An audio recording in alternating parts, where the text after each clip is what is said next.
Oh my, oh, look at that. It is, yeah. No, we're all set. Children can access this lesson, fortunately, for everybody. They're too young. Okay, yeah, this isn't for kids. This is calculus. Okay, we're going to go over some differentiation rules. So differentiation takes a function and gives us the derivative. It's an operator. It's a thing we do to functions. The derivative tells us the slope of the original function at any point.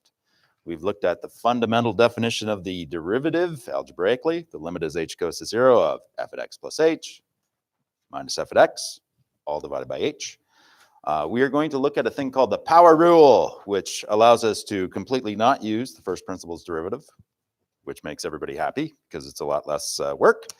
And then we're going to look at, the sum rule, which you'll think is dumb, which leads to the difference rule, which you'll think is also dumb, constant rule. And then we're going to look at things that are actually power rule, but don't look like power rule, so it kind of fools you at first. Okay.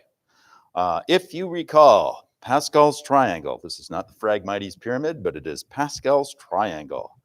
This tells us the coefficients of a binomial expansion. This is at the heart of the power rule. Okay, so here we go. X plus h squared, that's x squared plus 2xh plus h squared. So this is the part of the Phragmites pyramid that Pascal's triangle that I'm using, 1, 2, 1, right there, okay? Notice this is critical. That second term is critical. Okay. I am going to magically turn this into the difference quotient here. Oh, no, I don't even need f's, but I do need limit as h goes to 0. And I'm going to subtract x squared here, and I'm going to divide the whole thing by h. And I'm going to subtract x squared here, and I'm going to divide the whole thing by h. Okay. Oh, look, my x squareds cancel. Now I have a common factor in what's left, these h's. So I'm going to common factor that h out. Goodbye, h. I'm going to have black fingers when I'm done. Okay, good. That cancels out. I am ready to put my limit in here, because I should have it in here, because I always forget to put it in there. I'm ready to let h go to 0. And because it's a limit, I'm not worried about the fact that I couldn't divide by h before. And so the derivative of x squared is just 2x. Okay, so we can go into this Pascal's triangle. We can figure out what the expansion has to be. And magically, if you've done the preamble, you know that this is turning into this thing called the power rule. So that exponent, the 2, appears to have come down in front, and the 2 up here has become a 1. Okay, let's see if we can pull the same magic with x to the 5th. If you're thinking, yes, we can, you're absolutely right. So there's my expansion of x to the 5th.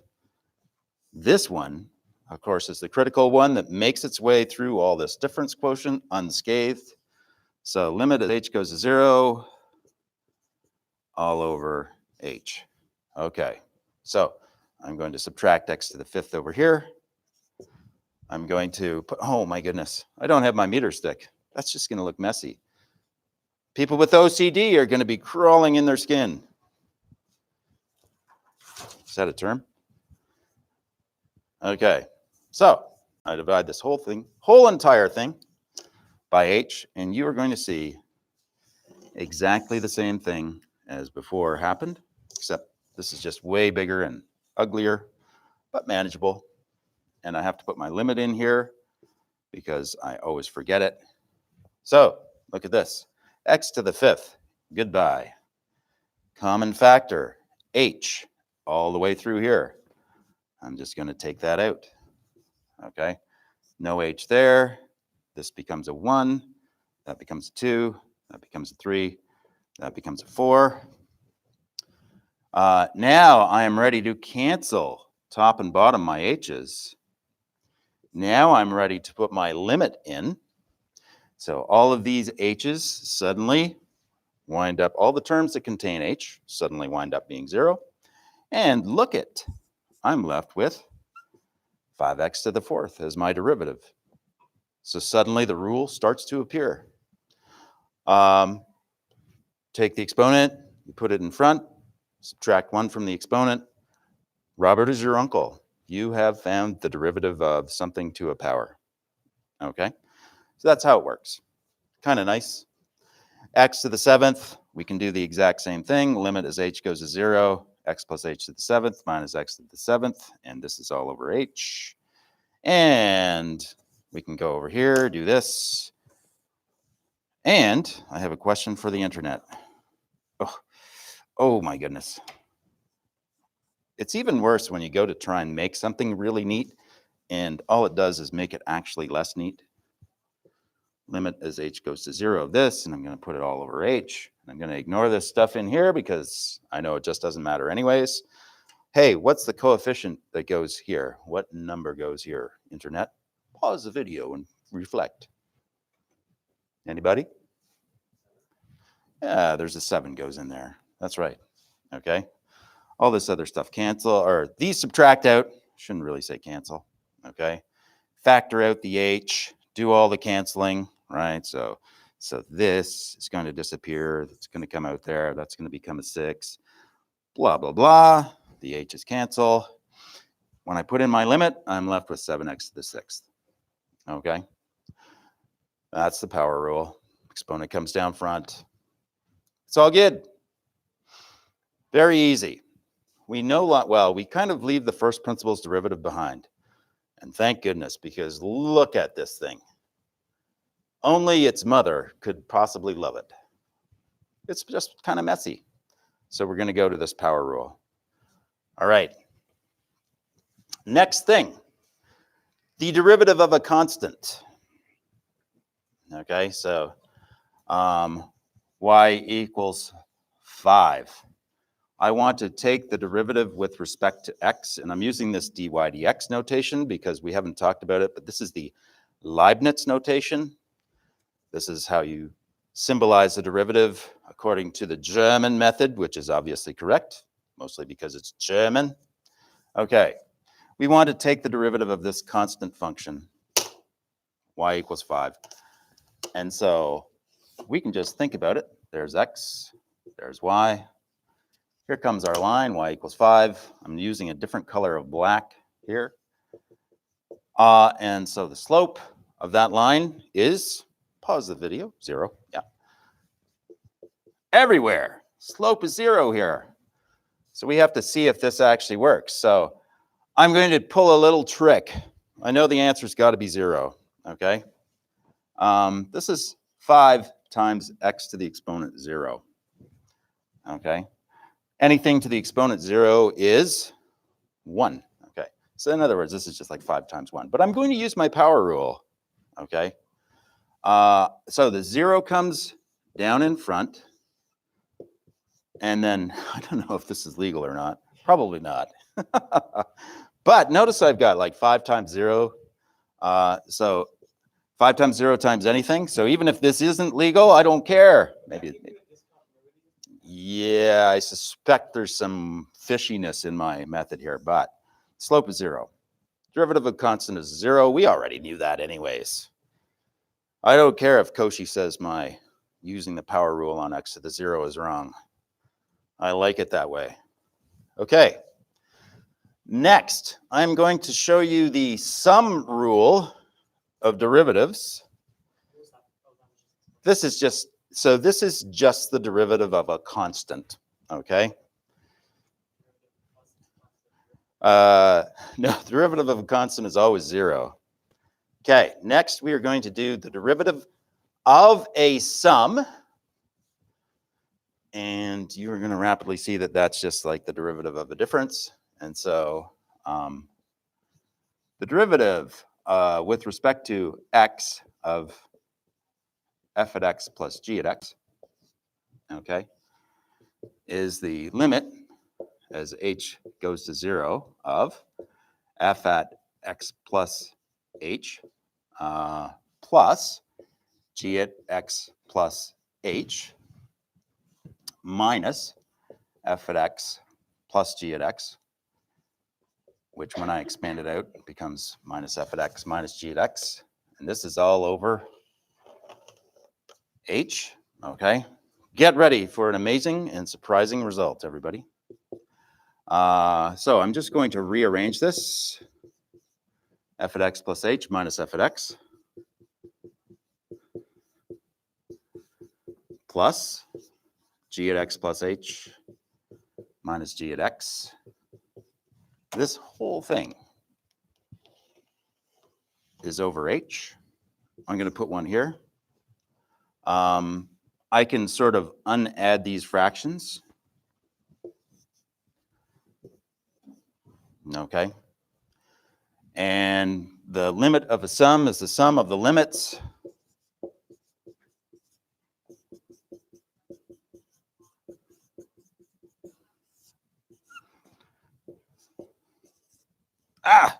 forgot my limit.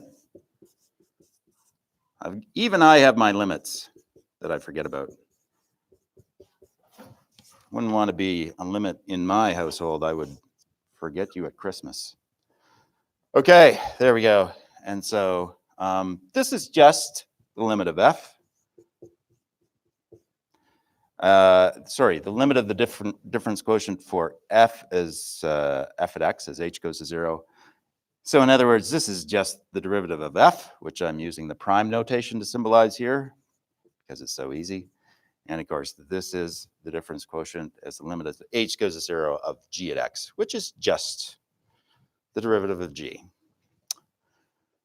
The derivative of a sum is the sum of the derivatives. So if we get a big polynomial, we can just pick it apart and do the limit of the sum, okay? There's also a very similar thing, right? If I put a 3 out in front of f at x, it's 3 times the derivative of f at x. It's pretty straightforward stuff. If I put a minus sign here, there will be a minus sign show up there, okay? So I could put plus or minus there. Same idea. All right. So let's do a derivative problem. So we're going to do just a simple polynomial to begin with. And then we're going to do ones that involve exponent or, yes. So ones that involve powers that don't look like powers so that we cannot be fooled when they come our way. Okay, so y is equal to 3x squared plus 4x plus 2. I'm going to do this all in one big shot, okay?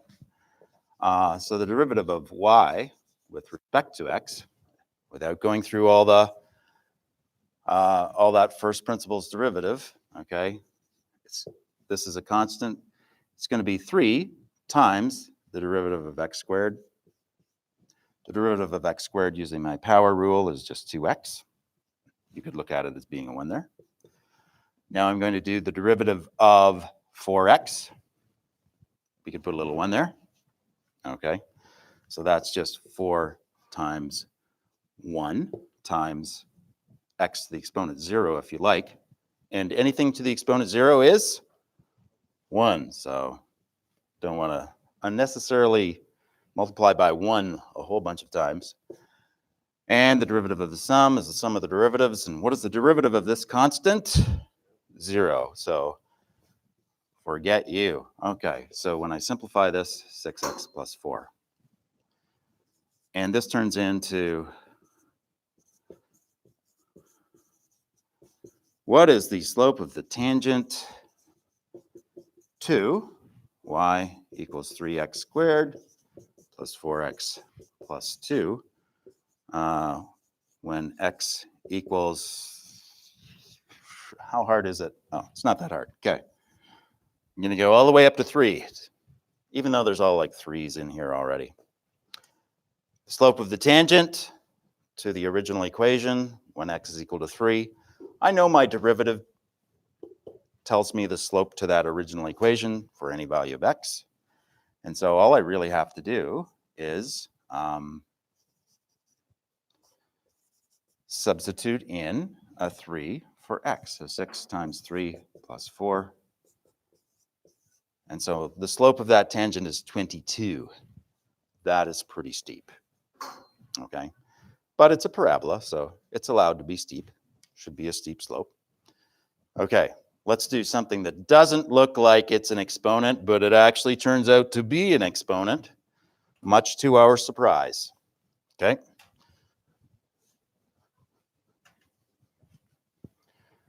So let's do y equals 5 times the square root of x to the power of 3.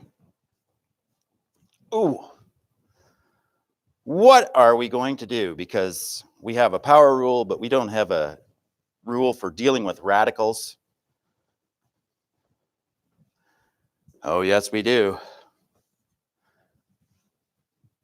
So yes, I'm going to, in order to simplify this, I'm going to write this as x to the exponent.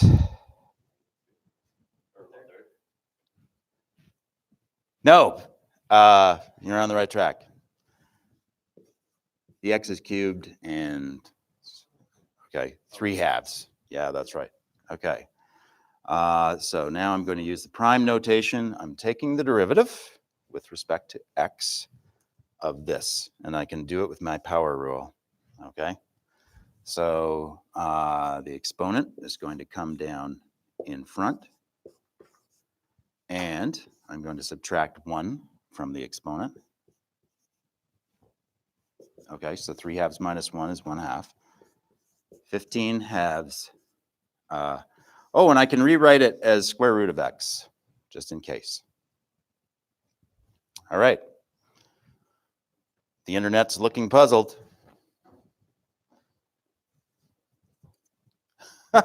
Sometimes the internet is looking bored. It's really hard to tell. That was shocked. Sometimes the internet is surprised. Who knows? Okay. Let's do this. Y equals 5x squared plus x over square root of x. And obviously, x can never be 0 in this function. Okay. Oh my goodness. Only a mother could love this function. Look it. I don't know how to take the derivative of this quotient yet. How am I going to deal with this? Oh, well, here's the answer. Yes, I'm going to break it up into 2, okay? So this is divided by the square root of x, and then that's divided by the square root of x as well, okay? This is like, yeah, it's sort of like that. Okay, I'm going to do a little bit more work with it just so that I can get this down to exponents, okay? X to the 1 half, okay? Now I'm going to simplify it a little bit more because I still don't have it in that. Oh, this is a plus, by the way. I don't know what happened there. Okay. This is a power divided by a power, so these bases are the same. 5 stands. X to the power of 2 divided by x to the power of 1 half. 2 minus 1 half is 3 halves. And this is a 1, and I'm dividing it by x to the power of 1 half. So 1 minus 1 half is 1 half. I have successfully turned what looked like an unholy beast into something that I can use my power and some rule on. Okay, we're all ready to take this thing to press. dy dx is equal to 5. So exponent comes down times 3 halves times x, subtract 1 to the 1 half plus the exponent comes down in front, 1 half times x, and then the exponent is negative 1 half because 1 half minus 1 is negative 1 half. And so we can rewrite this as 15 over 2, and I can turn this into a square root of x plus, not equals, plus 1 half. And this is the square root of x, but it's 1 over the square root of x because that's a negative. Okay? We could even further simplify this, but I don't know if I want to or not. I will. Okay. I'm not that worried if you're doing the simplification and the curriculum actually is pretty specific that you don't have to get overwrought with simplifying these. But first thing I would do, look for a common denominator here, okay, which would conveniently be 2 times the square root of x. So I have to multiply top and bottom by square root of x. And this one is just fine. Okay. 15x plus 1. And because I have a common denominator here, I can just put that all over 2 root x. Okay. And am I done yet? Probably not. I cannot have a radical in the bottom of my answer, even though the curriculum is not that worried about it. Okay. So I multiply top and bottom by that radical. And I'm going to have to do this. So 15 x square root x plus root x all over 2x is my derivative to the original function. Okay. All right. If you can get it to here, good for you. There's all this deal with turning everything into an exponent right now so that you can use the power rule. But that's all just really those algebra exponent things. Okay, good. Internet, any questions? All right, internet looks sad.